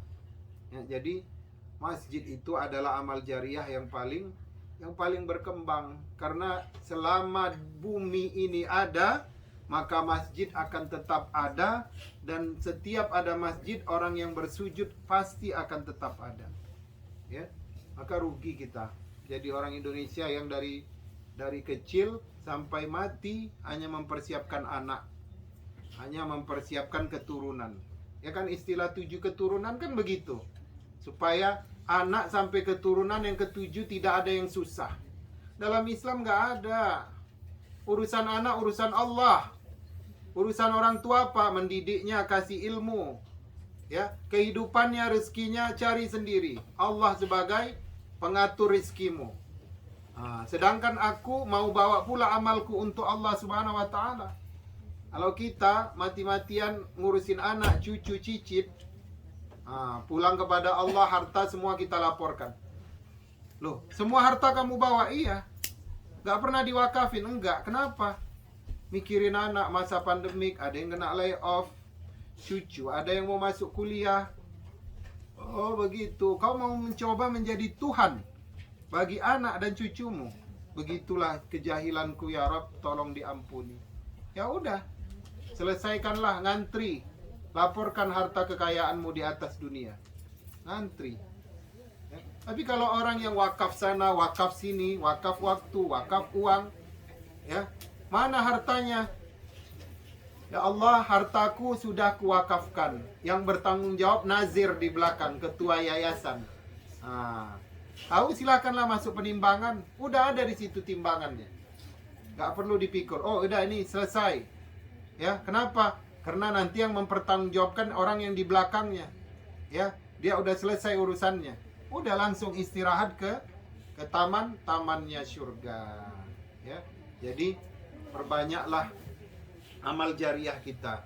Karena itu salah satu amal ibadah yang tidak putus walaupun kita sudah putus dengan dunia. Apa itu amalannya tadi yang kita bawa tidak putus dengan dunia? Yang pertama adalah amal jariah.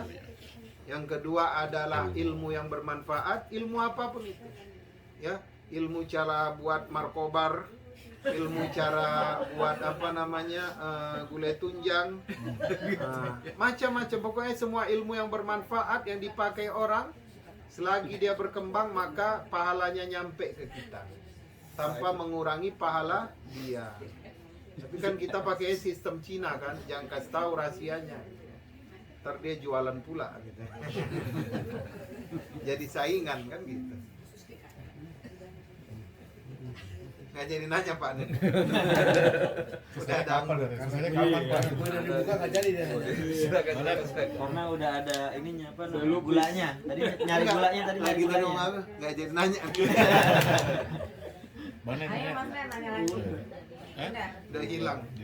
Ada lagi kan? Silakan Pak Oscar. Oh, itu maksudnya.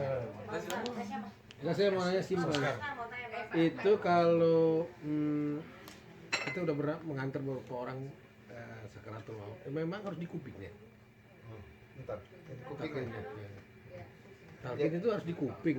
Terus kita bilang lagi, ya Fulan, kita rela engkau berangkatlah itu segala macam. Ya terus kita bilangin, oke kita baca la ilaha illallah. Tapi selalu harus dikuping, kuping kanan pula gitu.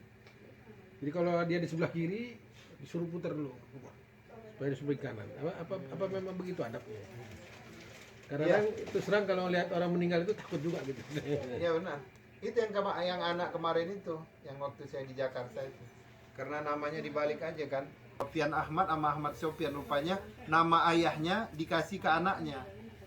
Nah, jadi untuk mengenang ayahnya, namakan anak kita dengan nama ayah kita. Jadi anak yang pikir, wah ini bahaya ini. Ya, bisa jadi yang datang dia bawa catatan Sofian bin Ahmad. Ternyata kebalik dia tulis. Jadi Ahmad bin Sofian. Ya kan? Itu makanya dia minggir. Ini Muhammad Subhan, ini Subhan Muhammad. Jangan sampai nanti Pak Subhan sakratul maut, Mas Dipo malah di luar apartemen. Pernah kejadian tiket, dia mau tinggal di Amerika, saya mau pulang. Yang dibawa tiketnya dia. Oh, Ke airport, sampai di airport Bisa tuh Pak? bukan iya, Bisa dipakai? beli cek nggak bisa. Nggak bisa. bisa lah nomornya. Untung sempet balik lagi ngambil nggak gitu jauh dari airport, balik lagi ke Itu tahunnya udah lama berarti ya? Masih pakai tiket itu ya? masih begitu ya. Udah lama. Itu udah lama berarti. Iya betul. Ada kejadian begitu karena saking awamnya dia ya, nggak dapat pendidikan agama sampai dia mengira itu malaikat itu seperti kita ya. Ada sifat silaf dan lupa ya, itu kan udah parah. Sampai kelas malaikat pun dia nggak diajari nama ayahnya, ya kan seperti itu. Itu kejadian. Jadi kalau yang adab talqin tidak harus dikuping. Kenapa orang dikuping? Untuk memastikan aja. Sebenarnya di kaki pun dia dengar itu, cuman dia kan nggak konsen. Dia konsentrasi dia nggak ke situ. itu ngumpul semua. Rasa sakit, dentuman tadi saya bilangkan di kepala, kemudian rasa ngantuk, kemudian seperti mabuk, ya kan? Kemudian lagi khayalan-khayalan dia, perputaran hidup di dunia itu Allah nampakkan. Kemana kau pertama sekali bermaksiat? Kemana dulu engkau pernah melakukan maksiat? Berputar semua jalannya itu, ya. Di pesawat berjam-jam dari utara ke selatan, dari mana ke mana. Sampai sekarang jadi makhluk yang lemah. Engkau dulu bangga dengan kekayaanmu, bangga dengan jabatanmu, bangga dengan kelas VVIP pesawatmu. Nah, sekarang itu diputar oleh Allah. Maka dia udah nggak konsen. Seperti orang yang sedang hanyut di samudra yang hitam, gelap. Maka itu orang nggak yakin. Dia ini dengar nggak? Maka datanglah orang ke kupingnya sebelah kanan. Kalau sebelah kanan itu kan kebiasaan ya. Kebiasaan kita karena memuliakan yang sebelah kanan. Tapi ke kuping itu sebenarnya untuk meyakinkan kita aja. Sebenarnya dari jauh pun itu dengar. Ya, makanya dia itu sedang memilih pelampungnya itu yang mana. Kalau mazhab Syafi'i itu kan baca Yasinnya itu sebelum meninggal ketika sakratul maut. Tapi di kita kan terbalik. Setelah meninggal baru baca Yasin. Waktu sakratul maut yang nemenin berapa? 1 orang aja, 2 orang. Yang selebihnya udah siap-siap.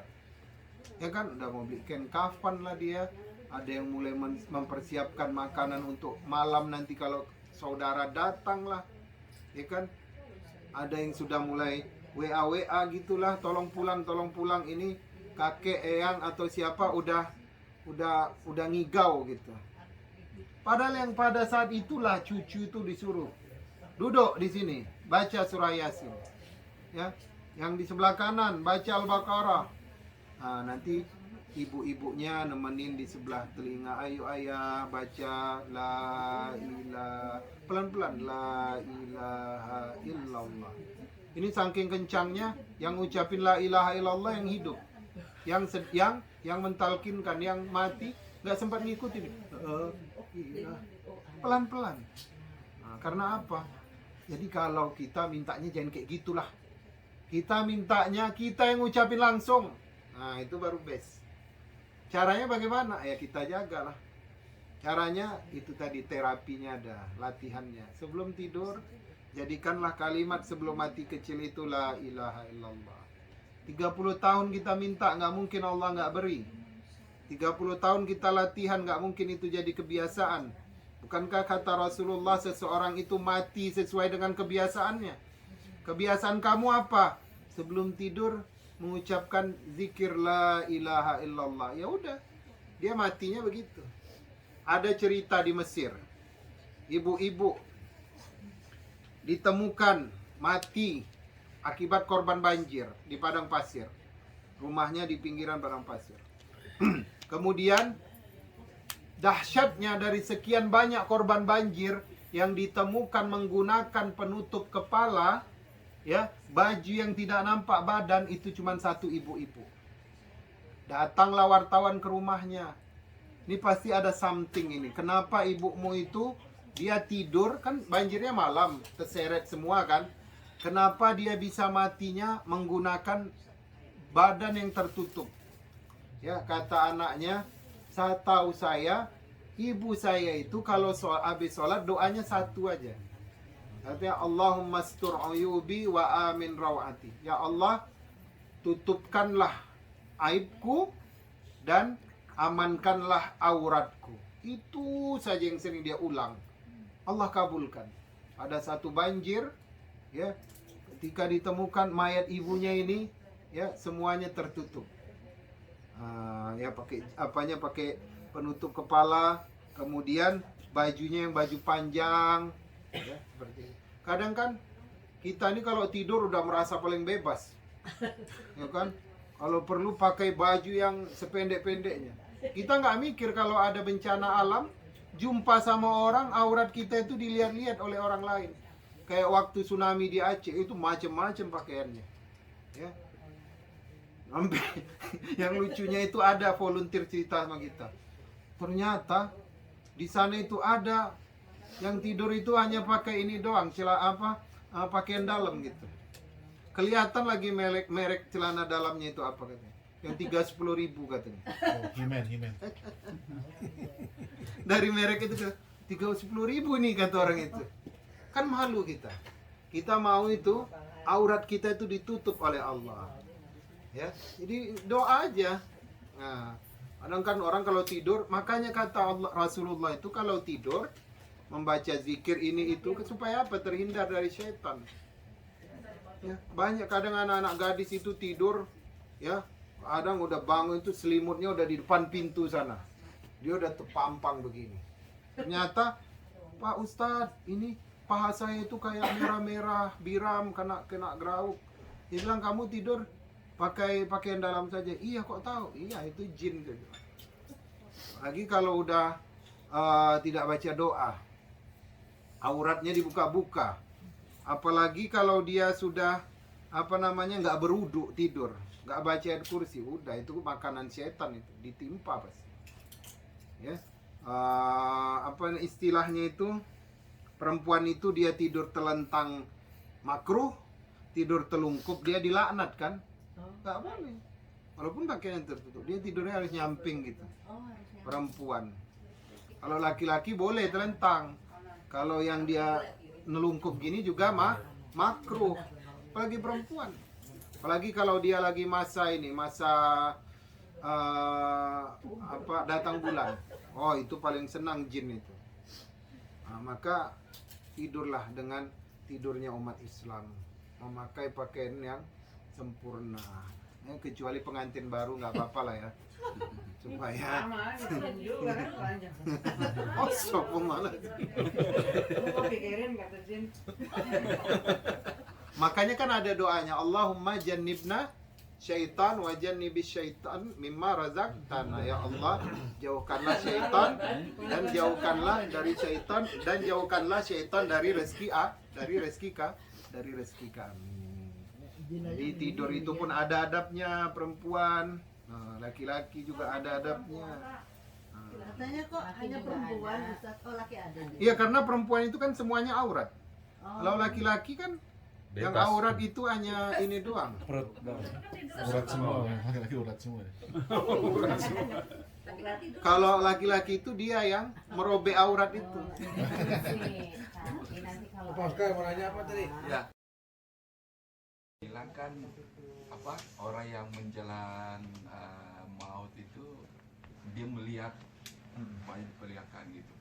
Pengalaman bapak saya 2 tahun yang lalu, 21. mungkin 2 atau 3 hari sebelum meninggal tuh dia selalu tanya, air itu apa? Kenapa air? Nggak ada yang bisa jawab. Amin, anak-anak sama keluarga nggak ada yang bisa jawab. Mungkin dia selalu melihat air. Kemudian besokannya dia jawab sendiri. Dia bilang, oh saya sudah lihat air itu adalah sumber kehidupan. Dia bilang begitu. Kemudian hari terakhir sebelum meninggal, menjelang maghrib dia suruh tutup semua curtain. Udah dia bilang, kenapa kalian masih nunggu saya, menahan saya gitu? Sedangkan pintu-pintu ini kan sudah terbuka, kenapa kalian masih menahan saya? Terus malamnya meninggal. Nah itu kita nggak tahu teka-teki ini apa maksudnya semua yang dia ucapkan itu. Nah, itu Pak Ustaz. Terima kasih. Masya Allah, berarti itu ya tanda ciri-ciri orang yang menjaga diri berarti ya Pak ya. Mudah-mudahan ya, husnuzan saya. Ya, mati dalam ketaatan kan. Karena nggak semua orang bisa seperti itu. Ya, dia mau menyerahkan dirinya. Ya, rata-rata kan orang kalau datang kepada malaikat maut itu minta ditakhirkan, minta diakhirkan. Berikanlah kami kesempatan ya Allah untuk beramal saleh. Ya, masih banyak harta anak yatim yang kami makan, masih banyak orang yang kami zalimi, seperti itu. Jadi itu berarti tanda-tanda kebaikan itu. Ya kan, tanda-tanda kebaikan. Tentang air, Al-Quran kan juga mengatakan kehidupan dunia ini kan seperti air yang diturunkan ke bumi kan. Kenapa air? Karena air itu dia selalu mengalir ke bawah, menuju ke tempat kembalinya. Nggak ada air mengalir ke atas.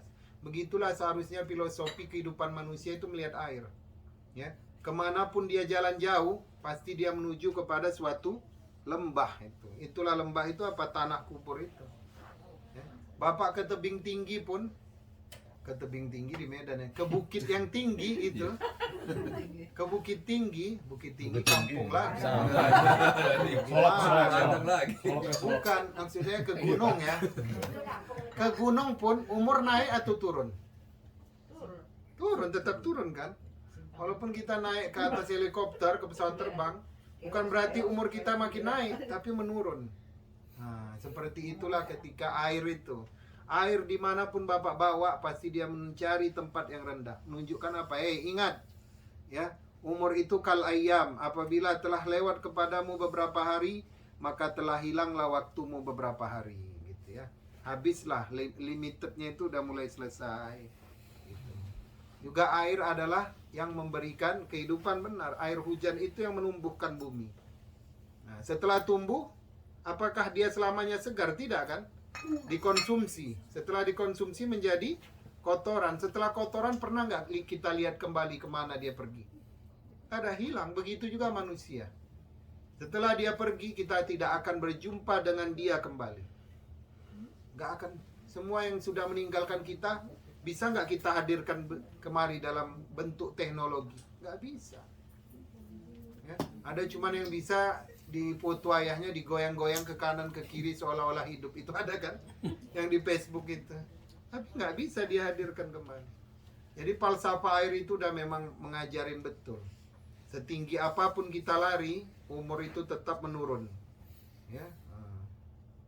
Setinggi apapun kita menanjak, yang namanya umur tetap ke bawah. Tidak ada umur yang terus naik ke atas.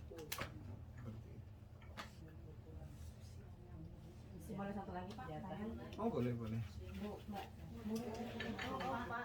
Assalamualaikum warahmatullahi Ya, wabarakatuh. salam. Kenalan dulu Bu. Saya Bu Murni dari Ottawa. Oh iya, ini kan di Ottawa kita. Ya. Mau tanya, kalau doa bahasa Indonesia kan boleh ya Pak? Boleh. Karena bahasa Arab aku salah arti. Mau yang bagus tuh aja salah. Itu oke? Kalau bahasa Arab itu kan bahasa penduduk surga nanti. Ya tapi kita kan nggak bisa. Kalau kita salah arti, ya kan? Karena Allah kan, karena Allah itu kan dia mengetahui isi hati manusia. Apa yang kita doakan itu bukan Allah tahu hanya dari lafaz saja, tapi dari permintaan hati. Bahkan ada orang yang tidak sempat berdoa, ya, tapi Allah jawab doanya. Jadi kalau memang salah, bantai aja. Karena itulah momen kita untuk belajar. Kalau kita bahasa Indonesia terus, kapan kita mau belajar bahasa Arab? Ya saya kan baru belajar. Terus saya buka tafsirnya. Terus saya baru baca doa. Terus sebelum kok salah bunyinya lain saya bilang. Nggak apa.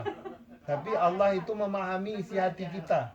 Ya tapi kan doa sama Tuhan pasti lebih baik. Masa sama manusia kita baik ya kan? Maksud saya itu yang Ibu ucapkan salah itu yang zahir. Yang batin itu aja Allah tahu, apalagi yang zahir.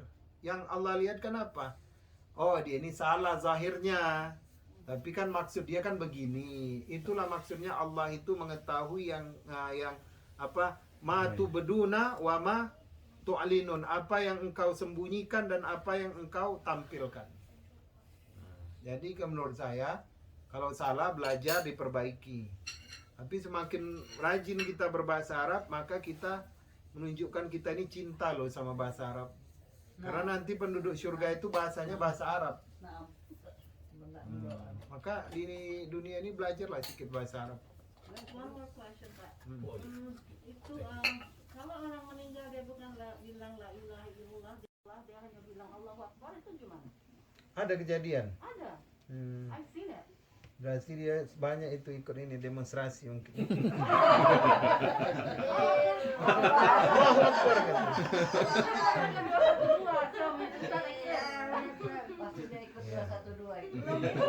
Selagi kalimat thayyibah itu menunjukkan tanda-tanda husnul khatimah.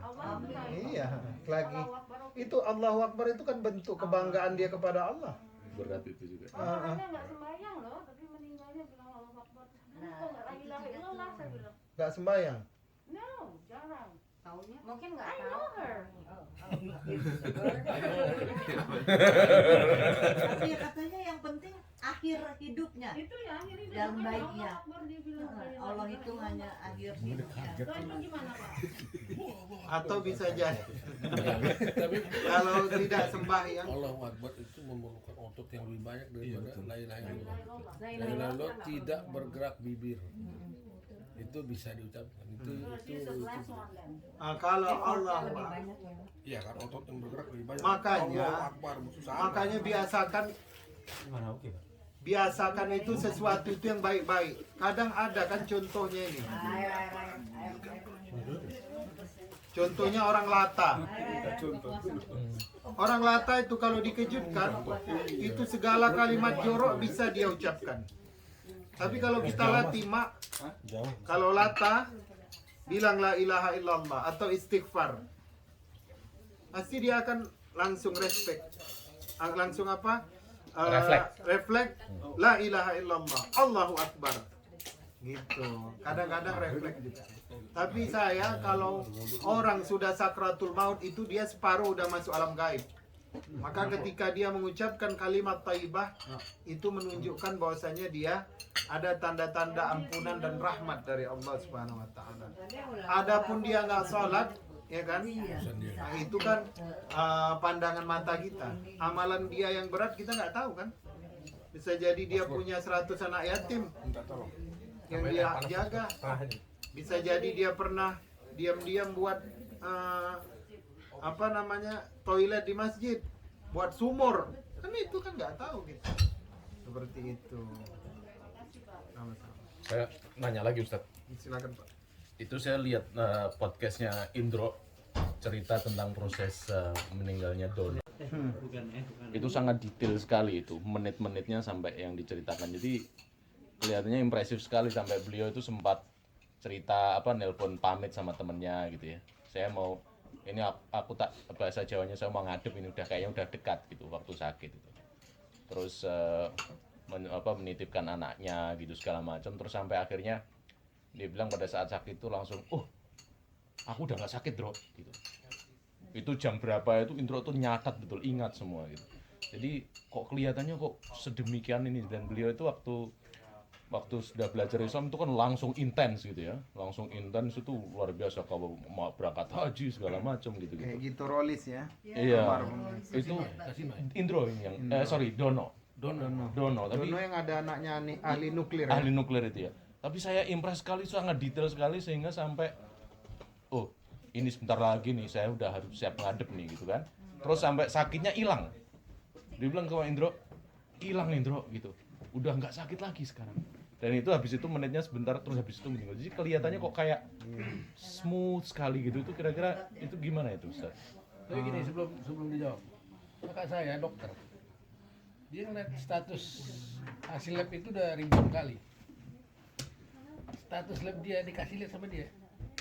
Dia bilang, bagus dia semua katanya. Bentar lagi udah sembuh.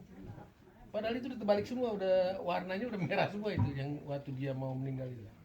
Kalau lama kemudian dia memang dia dokter di, ya insya Allah hidupnya bagus lah ya. Dia dokter di masjid, jadi dia buka puskesmas di masjid seminggu 2 kali itu sebagai sumbangsi aja. Tapi itu dia lihat tuh, kita tahu semua hasilnya, dia kan ada warnanya, nggak karuan semua ini udah. Tapi dia lihat, bagus nih, berarti sebentar lagi sembuh gitu. Itu juga gitu, mungkin dia lihatnya udah tahu dia apa gaib kali dia lihat ya. Meninggalnya Itu bentuk hadiah aja mungkin dari Allah Subhanahu wa taala atas keseriusan taubat ya. Karena amal itu dihitung pada khawatimiha, pada masa akhir-akhirnya gitu. Akhir hidup ya. Khawatimiha itu maksudnya di penghujung gitu. Benar. Amal itu bukan yang kita masa-masa muda begini, enggak. Karena seseorang dimasukkan ke surga bukan karena amalannya kan, tetapi karena rahmat Allah. Ya. Karena rahmat Allah, hadisnya itu apa kata Rasulullah SAW itu bahwasanya seseorang itu dimasukkan ke dalam surga itu bukan karena amalannya, ya. Karena kalau kita hitung amalan kita, amalan salat, ya, udah habis untuk bayar nikmat hari ini. nikmat merasa, nikmat melihat. Ataupun kalau kita hidup 63 tahun, kita beramal secara benar 30 tahun. Maka kita cuma bisa hidup di surga 30 tahun, kata Gus Baha. Selebihnya, ya kan? Jadi awamil itu fi khawatimiha. Amalan-amalan itu pada ujungnya. Jadi keseriusan orang yang bertobat itu pasti banyak. Kalau melihat kepada Umar sebelum masuk Islam, itu mengerikan itu. Bahkan sampai menimbun anak perempuannya kan dikubur hidup-hidup. Tapi kalau melihat Umar setelah masuk ke dalam Islam, maka tidak bisa menandingi ibadahnya. Kalau ada Nabi setelah aku, kata Rasulullah, tentulah dia Umar. Kalau ada Umar lewat, maka setan akan memilih jalan yang lain. Itulah karomah Umar. Yang dihitung apa? Bukan yang masa lalunya itu, tapi bagaimana dia istiqomah dengan taubatnya itu. Maka kata sebuah hadis itu dikatakan, ada seorang anak Adam beramal. Jaraknya dengan surga itu udah sangat dekat. Tapi ketentuan Allah mendahuluinya. Kemudian dia bermaksiat dan dia mati. Matilah dia dalam keadaan sul khatimah. Ada anak Adam, dia maksiat. Jaraknya dengan neraka itu hanya tinggal sejengkal. Kemudian ketentuan Allah mendahuluinya. Kemudian dia beramal saleh dan mati dalam keadaan husnul khatimah. Apa yang dituntut dari hadis itu adalah istiqomah. Kalau dia dari mudanya selamat, insya Allah masa tua selamat. Ya. Tapi kalau mudanya dia banyak maksiat, tua belum tentu selamat. Kecuali orang yang benar-benar mau mendatangi Allah dengan taubat. Jadi seperti yang rata-rata pemuda yang menjaga diri dari mudanya, insya Allah dia mati dalam keadaan husnul khatimah. Tapi belum tentu pemuda yang masa mudanya itu begitu bebas bisa mendapatkan jaminan masa tua itu bertaubat. Kemudian orang yang bertaubat di masa tua, pertanggungjawaban itu lebih berat daripada orang yang dari muda istiqomah. Kenapa? Karena orang yang bertaubat di masa tua, dia banyak meninggalkan korban. Ya, paling tidak anaknya pasti jadi korban kelalaian ayahnya. Tapi kalau dari muda dia sudah istiqomah, maka ketika dia kembali kepada Allah, dia nggak ada korban. Ya, istri dan anak ini kan korban dari kelalaian suami yang sibuk dengan karirnya. Atau saya bilang, wah anak Pak Haji yang 3 ini anak gadis ini soleha semua. Ya, tapi yang nomor 1, yang nomor 2 itu memang beda. Kenapa bisa gitu? Iya, itu adalah masa di mana saya sedang sibuk mengejar karir. Jadi mereka jauh dari agama Islam. Pasti ada korban. Ya, jadi kalau seseorang itu taubat dengan taubatan nasuha, Allah akan beri hadiah biasanya, keindahan. Ya. Dan Imam Ghazali sendiri yang tadi tentang kematian, Imam Ghazali itu di dalam salah satu tulisan muridnya mengatakan, Imam Ghazali itu membungkus sendiri jenazahnya dengan kapan. Dia udah siap, udah mandi, udah berwuduk sendiri, kemudian minta digulungkan di dalam kain kafan, ya. Kemudian setelah itu Imam Ghazali pun meninggal. Baru karena hukum syariah dibuka lagi kain kafannya, dimandikan lagi, dia kan, kemudian dikafankan lagi seperti itu. Dapat istilahnya apa namanya itu ya, seperti berita ataupun insting ataupun apapun namanya yang mengatakan bahwasanya waktuku mendekati akhir-akhirnya. Tapi itu tidak semua orang dapat. Ya, tentunya orang yang senantiasa mempersiapkan itu pasti dapat itu. Karena ittaqu firasatal mu'min. Takutlah kalian akan firasat orang beriman. Semakin bersih imannya, maka semakin bersih firasatnya. Ya. Kadang orang soleh itu datang tamu, lihat wajah aja dia udah kayaknya nggak bisa kita lanjutkan kerjasama. Bilangnya sama sekretarisnya, itu yang sama dia itu udah di-cut aja gitu. Karena udah bisa dia melihat, dia punya firasat, ya kan? Dia punya firasat bahwasanya ini tidak mungkin jujur orangnya. Ini kayaknya orangnya begini gitu. Dia bisa baca, firasatnya langsung tak gitu. Begitu juga kalau dia lihat, wah ini yang cocok untuk anakku ini begitu. Makanya anak-anak muda hati-hati dengan firasat orang tua. Ya, pilihan orang tua itu ya biasanya sesuai dengan firasatnya. Apalagi kalau orang tuanya beriman, udah ambil aja. Pasti itu adalah keberkahan. Mungkin begitu Pak ya. Biasanya itu hadiah itu Pak. Hadiah keistiqomahan. Benar mertua saya berarti Ustaz. Mertua saya Mbak ambil mobil saya dipakai temannya Bisa dimaafkan Bu nanti. Merayu. Ya silakan. Kalau itu kata Pak Ustadz kan tanggung jawab orang tua mengajarkan agama ke anak. Kalau kita nggak sempat ngajarin anaknya udah dewasa gimana tuh? Ya doakan yang pertama doain. Kita yang doain. Iya, supaya hatinya dilembutkan. Yang kedua, orang tuanya upgrade ilmu Ya. untuk mendidik. Yang ketiga, orang tuanya banyak beramal saleh. Seperti di dalam surah Al-Kahfi itu, ketika para pemuda Al-Kahfi itu meninggalkan negerinya, kemudian mereka meminta, tambahkanlah kepada kami petunjuk, maka Allah bukakan petunjuk yang lebar. Jadi ketika kita beramal saleh, sebenarnya kita berat nih amal soleh, keluar kemana pengajian ataupun menyumbang amal saleh. Sebenarnya Allah tengah membuatkan jalan untuk anak kita supaya dia kembali kepada agama Islam. Istilahnya itu besi berkarat. Anak-anak kita nih walaupun dia lost, dia masih ada iman di dadanya itu. Cuman berkarat. Gimana kalau anak diganti agama? Ganti agama, ya doakanlah.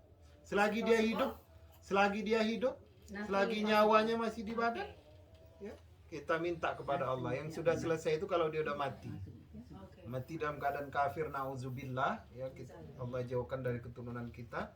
Nah, itu yang sudah tidak ada jalan, nggak boleh didoain. Tapi selagi dia masih hidup, Tapi bukan itu karena perjuangan kemauan anaknya kita. sendiri. Hah? Bukan kemauan anaknya sendiri yang akan mendekatkan diri ke Tuhan, bukan ibunya yang maksa-maksa. Kita hanya minta sama Tuhan kan. Iya, itu semuanya urusan Allah, masalah hati.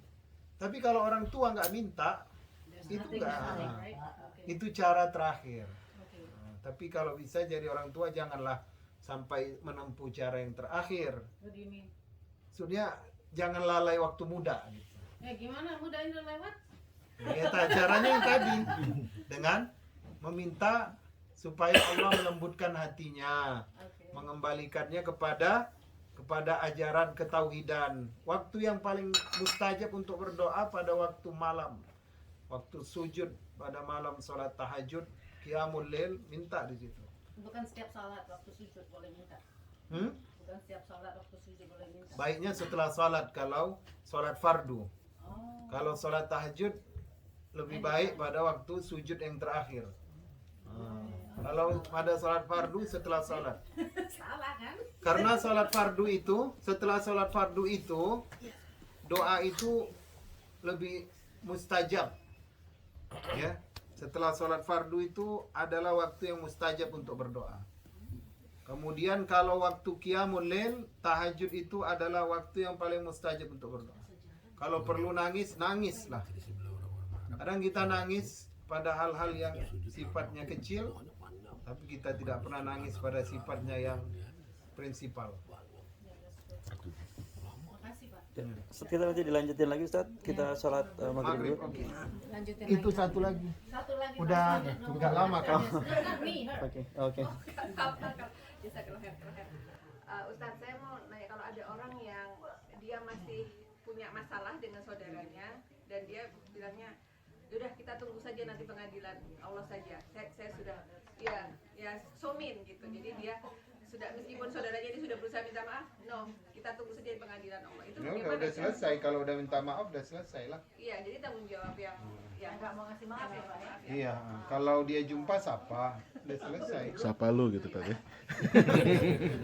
Sapa, assalamualaikum, apa kabar? Mau dia jawab nggak jawab itu kan urusan dia. Kita nggak memutuskan tali silaturahim, karena memutuskan tali silaturahim itu besar dosanya. 3 hari dia nggak bersapaan, maka ya lebih dari 3 hari udah tidak diterima salatnya. Kalau dia orang Kristen. Kalau orang Kristen nggak ada urusan lah berarti kan, jelas lah. Maksudnya yang kita putuskan itu? Enggak, kita sih nggak mutusin.